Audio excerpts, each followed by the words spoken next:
I'm on the road to recovery in Castle Rock, Colorado. Live from Millville, New Jersey, I'm on the road to recovery. We're on the road to recovery in Morgantown, West Virginia at Mountaineer Field. And live in Scranton, Pennsylvania, I'm on the road to recovery. Here I am on the road to recovery from Berlin, Maryland. Hey, from Caseville, Michigan, I'm on the road to recovery. I'm on the road to recovery at Ann Arbor, University of Michigan.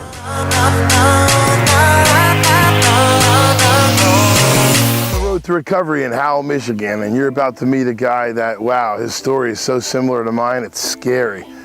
Grant Domeni, somebody that once you hear his story, you just shake your head. But to find recovery, if he can find it, if I can find it, you can find it. We're in Howell, Michigan on the road to recovery with Grant Domeni. Hi, my name is Grant William Domeni. I'm 26 years old and I'm from Howell, Michigan. My addiction began when I was about 12 years old. My sister threw a high school party here in Uptown Howell. I began drinking and smoking weed at that party for the first time. I can remember feeling like it was like the first time I ever belonged. I felt at peace, I felt cool. I felt like I didn't have to try and I was just accepted. Basically, from that point forward, I used drugs and alcohol as a way to cope with life. I think around the time when I was 13 or 14, I started growing my first marijuana plant. I realized that I didn't have to pay for my marijuana, that I could grow it. And if I grew it, then I could make money off of it. The way it went from there, I think about the time that I was 15 or 16, I got into a ATV accident. I was still growing and selling marijuana, making quite a bit of money doing it here in Michigan. After the ATV accident, I was introduced to opiates in the hospital. I was put on Oxycontin and oxycodone. I had a right ankle injury and my left quadricep was grafted to my right ankle. I was sent home on Oxycontin, Valium, and oxycodone. That's when I was introduced to benzodiazepines as well. Dr. Mike Holda was a doctor out here, very famous. He was writing prescriptions for anything you wanted. If you had an appointment with him, he would send you to a pharmacy in Detroit, also known as a pill mill. The pill mill down there would pretty much give you anything you asked for. It's the first time I saw an industrial grade bottle of Oxycontin, a brown bottle with a paper insert that gave the molecule on the inside of paper packing. I believe it was around 180 pills, 200 pills or something that I got in that brown bottle the first time. That's when I really became seriously addicted. The Oxycontin wasn't enough, even the 30 milligrams. I was injecting and snorting it every day. My friend told me about heroin. At my lowest point, during the opiate addiction, we went to Detroit and took some Oxycontin down there to trade for heroin. The dealers were more than happy to do it because the pill value was much higher than what the heroin was worth. I think that we left there with an ounce of heroin that day.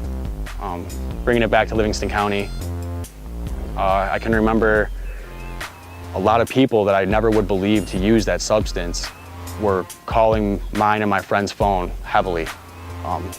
Doctors, lawyers, high-end people at first. After Dr. Mike Holda was raided by the DEA and the federal task force that came out to Livingston County and all his pill mills were taken down in Detroit, all those people that were addicted to his pills in Livingston County, it caused an epidemic here. It truly did.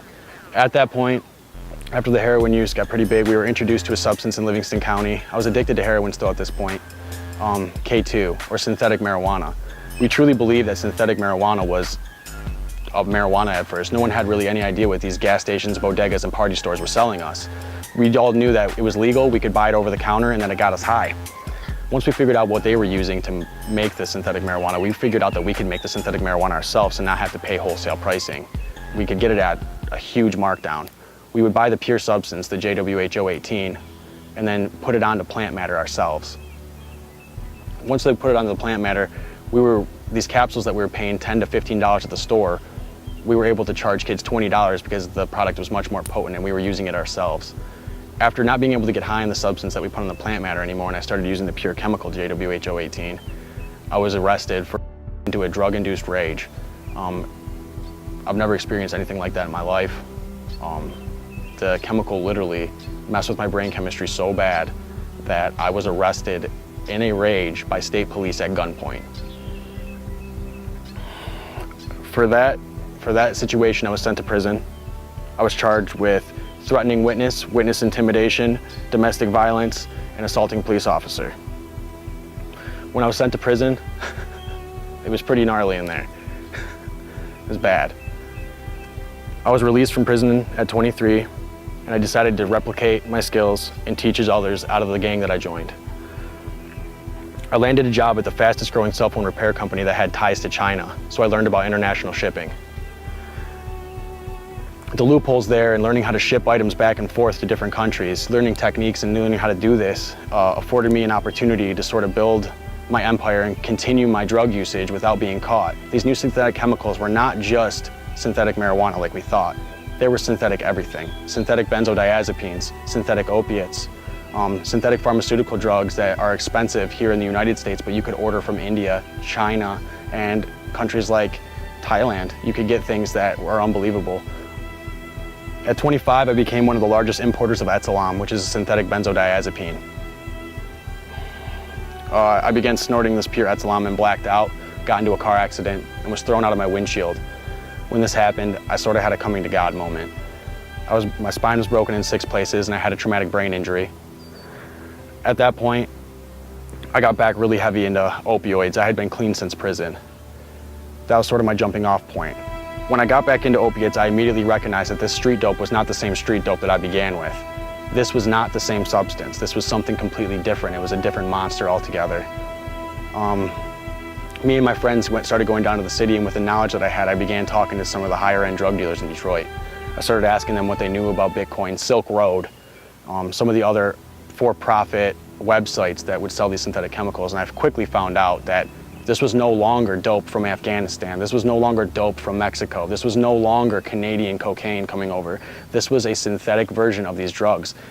Truly, the corruption in the Michigan State Police crime lab that has been talked about in the papers is real. At 26, I was on parole from prison still at that point and a heavy opiate user. I decided to abscond because I was sick of living the life here in Michigan that I had known. I didn't want to do it anymore. I bought myself a new identity on the dark web and moved to another state. I established a construction company as a front and decided to start making and manufacturing my own narcotics. I began to really delve into what I would call a drug lord. It really was like that. People thought that I was connected to the cartel. People really believed that because of the amount of drugs that I had.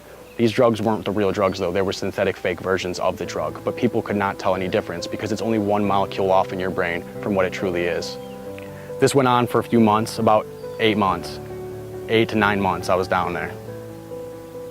After being betrayed by the woman I loved, I left the house that day after hearing that she was planning to murder me and steal all my money, and I drove to Treasure Island in St. Petersburg, Florida. There's an island there called Fort DeSoto.